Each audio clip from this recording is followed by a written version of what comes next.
සුබ දවසක් හැමෝටම දරුවනේ.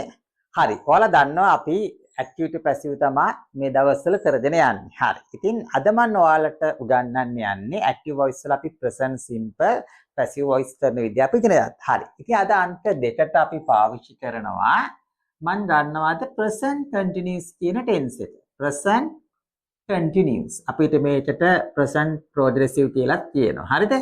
ඉතින් ප්‍රසන්ට් කන්ටිනියස් කියවම් පුතේ මේක අදහස් කරන්නේ ඇක්ටිව් වොයිස් ටෙන්ස් එකේදී මම වැඩිපුර මේක ගැන කතා කරන්න බලාපොරොත්තුවක් තියෙනවා. සාමාන්‍ය සරලවම විස්තර කරොත් ප්‍රසන්ට් කන්ටිනියස් කියවම මේ කතා කරන මොහොතේ වෙන්න පුළුවන්, මේ දවස්වල කරා යන එකක් වෙන්න පුළුවන්. අන්න ඒ වගේ සිදු වෙමින් පවතින දේවල් තමයි අපි ප්‍රසන්ට් කන්ටිනියස් යටතට ගන්න. හරිද? අපි ඉතින් ඒක ගැන කතා කරන්න යන්නේ නැහැ. මොකද අපේ පාඩම ඇවිල්ලා ඇක්ටිවිටි පැසිව් කරන එකයි. ඉතින් ගොඩක් වෙලා යනවා ඒ ගැන අපි කතා කරොත්. ඉතින් ඇක්ටිව් වොයිස් ටෙන්සස් කියන පාඩමේදී මම ඔයාලට මේවා සවිස්තරාත්මකව කියලා දෙනවා. හරි.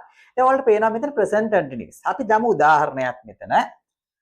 අපි ගත්තොත් එහෙම Trump is sending missiles. හරි. දැන් මොකක්ද දරුවනේ මේ කියන්නේ Trump is sending missiles. අනේ අපේ රට නෑ එවන්න එපා නේ. හරි. ඉතින් අපි ගත්තොත් එහෙනම් පුතේ මේක ඇවිල්ලා active voice එකක් නේ. මේක ඇවිල්ලා active voice එකක්. ඔයාලා දන්නවා මේක Trump කියන්නේ දරුවනේ ඇවිල්ලා මෙයාගේ subject එක. ඒ කියන්නේ කරන කෙනා තමයි Trump.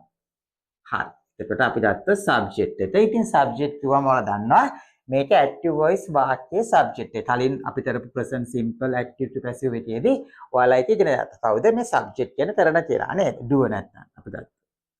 හරි. ඉතින් දරුවනේ ඊට පස්සේ අපිට හම් වෙනවල පේනවා මේ is sending කියන එක්කෙනා තමයි දරුවනේ මෙයාගේ verb එක. මෙයාගේ ක්‍රියාපදය. හරි. ඊට පස්සේ අපිට හම් වෙනවා දරුවනේ කවුද මේ missiles කියන එක. missiles. Trump is sending මොනවද මේ වෙලාවේ? missiles නේ. එතකොට පුතේ මොනවාද? මෙයා ඇවිල්ලා අපි දන්නේ ඔබ්ජෙක්ට් එක හැටියට. හරි. ඔබ්ජෙක්ට් එක කියන දරුවනේ අපි ගත්තොත් කර්මය නේද? හරි. ඉතින් අපි පැසිව් වොයිස් වල කර්මකාරකම් කියන්නේ නේ. හරි. ඉතින් මේ පැසිව් වොයිස් වලදී පුතේ ඇක්ටිව් වොයිස් එක පැසිව් වොයිස් කිරීමට අපි කලින් පාඩමේදීත් අපි ගත්ත දෙයක්. මොනවාද? අපි පොඩි සමීකරණයක් හදාගත්තා.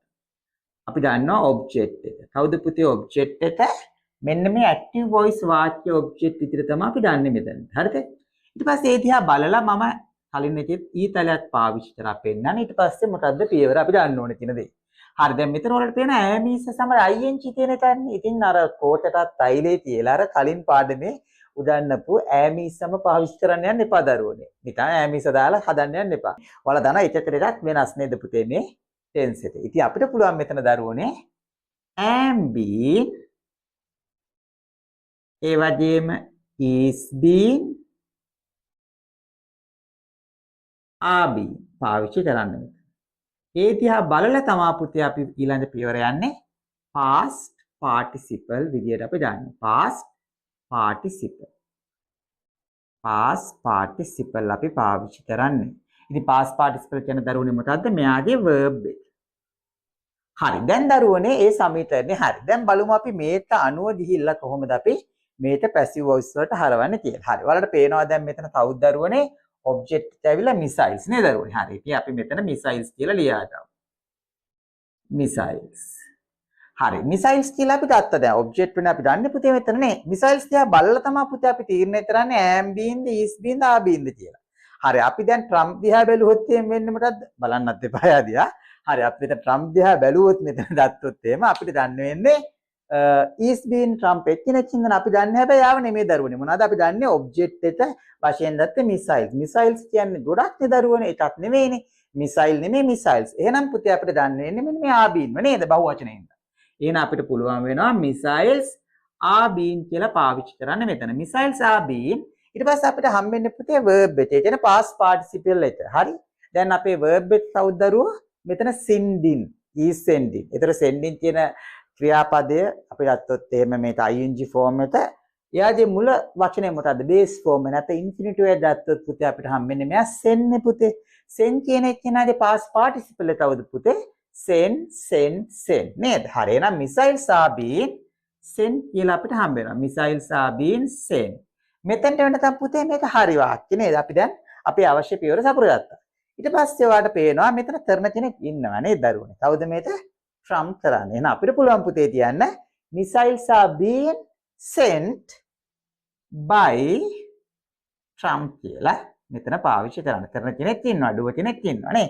ඉතින් පුතේ දැන් අපිට එනවා මේකේ passive voice එක අපි ලියපු වාක්‍ය. ඉතින් දරුවෝ ඔයාලට පේනවා හරි සරලයි මේ active to passive කියන මේ ක්‍රමය. ඉතින් ඔයාලා දන්නවා මේ ක්‍රමය පාවිච්චි කරලා ඔයාලගේ exam එකේ ඔයාලට විභාගයේදී එන ඕනම දෙයක් කර ගැනීමට ඔයාලා දන්නා විශේෂයෙන් මේ දවස්වල ඔයාලට exams තියෙනවා නේ. හරි. ඉතින් ඒකට ගොඩාක් වැදගත් වෙනවා මේක දැනගෙන සිටීම නේ. හරි. දැන් මම බලාපොරොත්තු වෙනවා ඊළඟ දවසේ මේ වගේම අපිට active voice passive voice කරන එකේ තව අපිට තියෙනවා lessons වගේ ඉගෙන ගන්න.